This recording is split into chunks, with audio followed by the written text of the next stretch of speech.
তোর ওই হাতে কি? হাতে প্যাম্পাস দোস্ত। আরে দোস্ত, তুই আবার ঈদের সময় এ আনতে গেছো?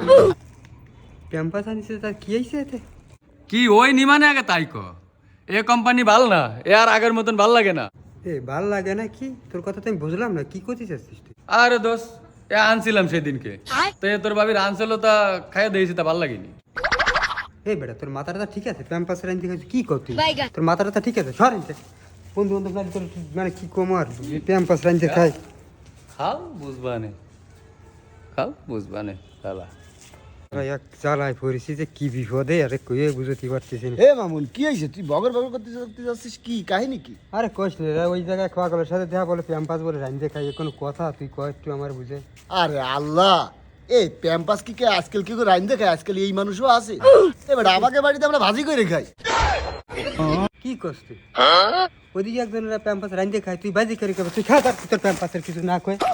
প্যাম্পাস একজন রান্ধে খাচ্ছে, একজন বাজে খাচ্ছে, নাজটাই খারাপ করে দিয়েছে। আরে বাবা, এ কি? এদের সত্যি সত্যি পাগল হয়ে গেছে। আমি ঈদের সময় কলমের টের কে ভাই, তোর প্যাম্পাস নিয়ে যায়।